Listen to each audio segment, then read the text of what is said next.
और भारसियों क्षत्रिय नागवंश और भारसियों क्षत्रिय होते हुए आज राजभर क्षत्रिय तक मामला पहुंच गया है और हर जगहों में अलग अलग हमारे नाम हैं। तो हम जो है क्षत्रिय राजपुत्र संगठन चलाते हैं पूरे भारतवर्ष में। तो हम ये झंडे की बात पर आपसे यही कहना चाहेंगे कि ये जो झंडा है ये महाराजा सुहेलदेव जी की पगड़ी है केसरिया, जिसको बांध करके महाराजा सुहेलदेव जी राजभर और हमारे चक्रवर्ती सम्राट श्री वीरसेन देव राजभर जी महाराज और हमारे जितने भी महाराजा हुए हैं, राजा डलदेव जी, राजा बलदेव जी, राजा महिपाल जी और राजा जितने हुए राजा महाराजा सम्राट, वो सभी यही बांध करके और लड़ाई किए। चाहे तुर्कों से लड़ाई किए, चाहे मुस्लिम से लड़ाई किए, विदेशी आक्रांताओं से, शकों से लड़ाई किए, हुणों से लड़ाई किए, यूनानियों से लड़ाई किए, डचों से लड़ाई किए और अंग्रेजों से भी लड़ाई किए। और हमें भारत में क्रिमिनल जाति बनाया अंग्रेजों ने और भरों को भर मारो अभियान चला करके मुसलमानों ने जो है 3 बार भारत ऑल इंडिया लेवल पर कत्लेआम किया भरों का।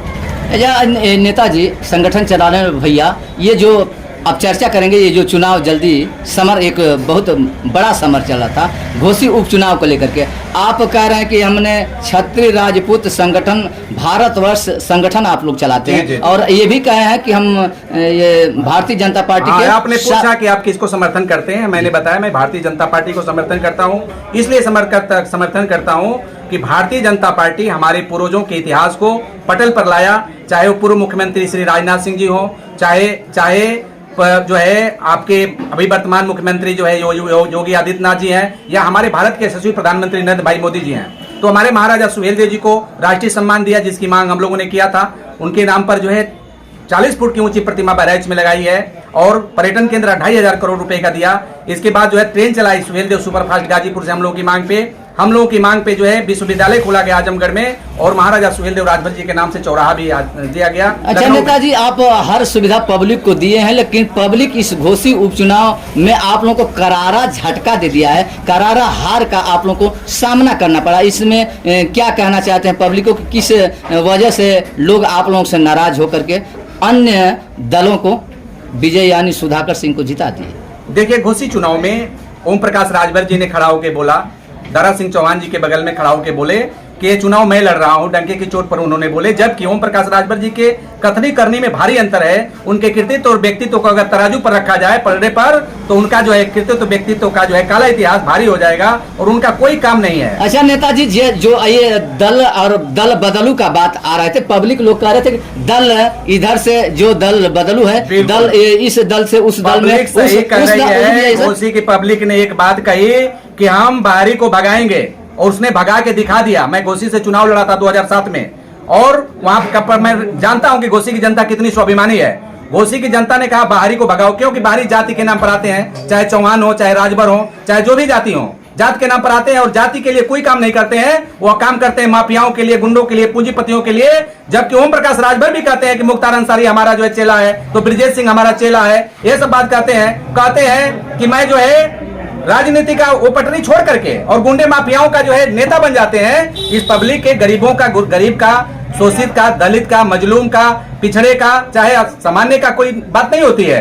यहाँ पे कोई ऐसी बात नहीं होती, विकास और निर्माण की बात नहीं करते हैं, वो बात करते हैं गुंडे और माफियाओं की। तो राजभरों ने भी कहा कि जब हमारे समाज की बात नहीं करते, हमारे राजभरों की भी बात नहीं करते, तो तुम्हें नेता नहीं मानता और धक्के मार के भगा दिया। फिर उसी तरह दारा चौहान को भी दिखा दिया कि दारा चौहान जी केवल वोट के लिए आते हैं जाति बनने और फिर इसके बाद भाग जाते हैं। नेताजी, अब इससे आप लोगों को करारा झटका इस घोसी के पब्लिक ले, लोगों ने, वोटरों ने जब करारा झटका आप लोगों को लगा दिया, तो आने वाले समय में क्या दल बदलने वाले लोगों को टिकट देंगे? मैं तो खुलेआम कहता हूं, मैं भारतीय जनता पार्टी का डंके की चोट पर समर्थक हूं। पूरे भारतवर्ष में भारतीय जनता पार्टी का डंके की चोट पर प्रचार किया और करता हूं। लेकिन क्या है, भारतीय जनता पार्टी ऐसे लोगों को, दल बदलुओं को और नेक नियत जो नहीं है, जिनके काले अध्याय हैं, पूरे राजनीतिक अध्याय काले हैं, वो खुद कहते हैं कि मैं अपने बेटा बेटी, अपने माँ बाप का नहीं हूं, अपने भाई बहन का नहीं हूं, तो राजभर समाज का या देश का क्या होगा वो व्यक्ति? अच्छा भैया जो आप केवल भाजपा के साथ रहे हैं लेकिन वोट में आपका कोई भूमिका नहीं रहा। मैं तो साफ कह दिया कि मैं प्रचार नहीं करूंगा। मुझसे जब मीडिया के साथियों ने पूछा था कि इस उपचुनाव में क्या करेंगे, तो मैंने कहा प्रचार नहीं करूंगा, और जो प्रचार करने जाएंगे खुलेआम इनका विरोध करेंगे। इसलिए करेंगे कि भारतीय जनता पार्टी को अभी गाली देकर के गए और कहे कि मैं जोगी को भेज दूंगा गोरखपुर में भीख मांगने के लिए, सरंगी बजाएंगे, और मोदी जी को भेज दूंगा गुजरात। तो जोगी और मोदी को अगर मैं अपना नेता मानता हूं तो उनका अपमान करने वाले को मैं तुरंत कैसे स्वीकार कर लूं, बताइए।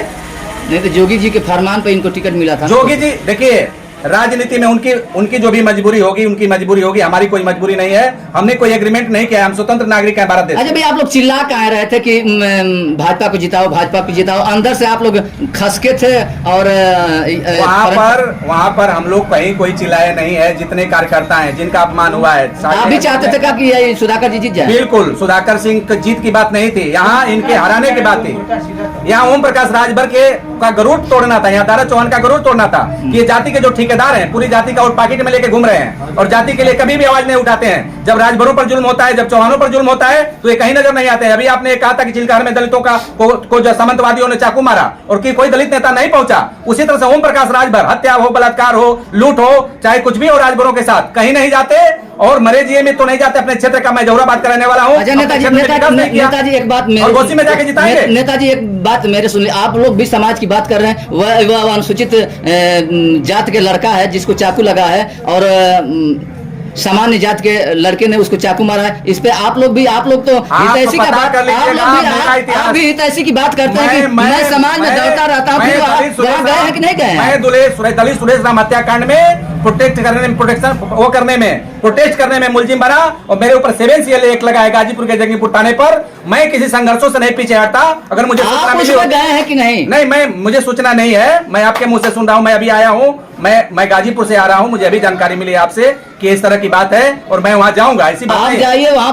आज भी PSC की पहरा लगा है कि जो हुआ है वह हुआ है, इससे भर के लोग हैं, उससे और कोई घात न पहुंच जाए। ऐसे वहां आप लोग समाज के बात करते हैं, समाज के हित के लिए लड़ते हैं। जब मौका पड़ जाता है, किसी समाज पे ऐसा आफत पड़ जाता है, तो आप लोग इतना दूर भागते हैं कि आप लोग को खोजने पर आप लोग नहीं मिलते। ये बात आप सही कर रहे हैं। नेता बढ़िया बात कर रहे हैं लेकिन काम घटिया कर रहे हैं और वोट को पाकिट में लेके घूम रहे हैं, जिसका ज्वलंत उदाहरण अभी जनता ने जवाब दिया है, घोसी के अंदर जवाब दिया है। इससे सबक लेना चाहिए। मैं अपने शीर्ष नेतृत्व नरेंद्र भाई मोदी जी को और योगी आदित्यनाथ जी को भी यहाँ से संदेश देता हूँ। मैं मऊ की धरती पर हूँ, यहाँ से संदेश देता हूँ कि ये राजभर राजा नहुस की धरती है, राजभर राजा महिपाल की धरती है। यहाँ से मैं यह संदेश दे रहा हूँ कि नेक नियत और अच्छे काम करने वाले कार्यकर्ताओं को टिकट दे और उन्हीं को जिता करके विधायक मंत्री बनाए, उन्हीं को जो है टिकट दे के सांसद बनाए। ऐसे बहरूपियों को ना बनाए जिनका कोई चरित्र नहीं है, जिनका कोई ईमान नहीं है, जिनका कोई धर्म नहीं है, जिनके अंदर नैतिकता का पतन हो गया है।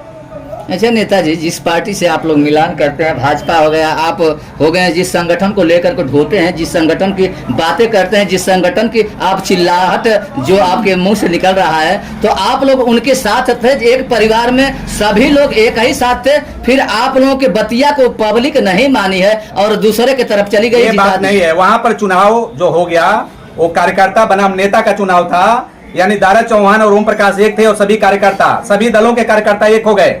वहाँ जनता को मोटिवेट किया है। ऐसा क्यों? और इसलिए किया कि जीत करके ये लोग लखनऊ दिल्ली चले जाते हैं, मलाई काटते हैं और जनता जो है यहाँ जो है रोती है। उनका कोई न उनको टाइम से उनका देखते हैं देख रेख इलाज के लिए किसी का पुरसा हाल है कि नहीं, न उनको देखते हैं कि सड़क अच्छी है कि नहीं, बिजली सही मिल रहा है कि नहीं, पानी मिल रहा है कि नहीं, तमाम समस्याएं हैं। बुनियादी विद्यालय में मास्टर पढ़ा रहे हैं कि नहीं, संघ से बच्चों को शिक्षा मिल रही है कि नहीं, ये बुनियादी चीजें कौन देखेगा, ये नियंत्रण कौन करेगा? विधायक सांसद भैया आप लोग 5 किलो राशन देते हैं प्लस 2000 रुपया देते हैं, अनेक योजनाओं आप लोग पब्लिक तक पहुंचा देते हैं। आप लोगों को गरूर हो गया था, आप लोगों को ये हो गया था कि हम देते हैं तो पब्लिक कहाँ जाएगी, पब्लिक कहाँ जाएगी? भारत के यशस्वी प्रधानमंत्री ने कोरोना पीरियड में जब देखा हमारे भाई लोग गरीब लोग भूखे मर रहे हैं, बहनें भूखी मर रही हैं, तब उन्होंने फ्री राशन की बात किया था, वोट की बात पर नहीं किया था, फ्री राशन की बात।